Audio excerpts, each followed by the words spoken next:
Cauliflower chilli குழந்தைங்களுக்கு ரொம்ப பிடிக்கும். ரொம்ப சுவையாக கிறிஸ்பியாக எண்ணெயே இல்லாமல் கொடுத்தா குழந்தைங்க விரும்பி சாப்பிடுவாங்க. சில விஷயங்கள் நம்மளுக்கு உணர்வுகளுக்கு ரொம்ப இதமான ஒரு விஷயமா இருக்கும்.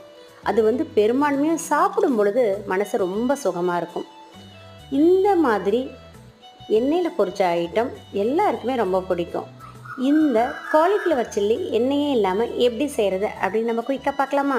தேவையான அளவு காலிஃப்ளவரை கட் பண்ணி முதல் நாளே எடுத்து வச்சுக்கோங்க. அடுத்த நாள் சமைக்கிறப்ப ஹாட் வாட்டரில் இந்த காலிஃப்ளவர் போட்டு கொஞ்சமாக உப்பு போட்டு கரெக்டாக ஒரு 1 மினிட் மட்டும் வச்சுட்டு ட்ரை பண்ணி எடுத்துக்கோங்க. அதோட இஞ்சி பூண்டு மிளகாத்தூள் தேவையான அளவு கடல மாவு ஒரு 4 ஸ்பூன் போட்டுக்கோங்க. 1/2 ஸ்பூன் அரிசி மாவு, 1 ஸ்பூன் கார்ன்ஃப்ளவர் மாவு, உப்பு மிளகாத்தூள் போட்டு நல்லா கலக்கிட்டு ஒரு 1/2 hour ஊற வச்சு எண்ணெயில் பொரித்து எடுத்திங்கன்னா இந்த மாதிரி சுவையான கிறிஸ்பியாக எண்ணெயே இல்லாத காலிஃப்ளவர் சில்லி ரெடி.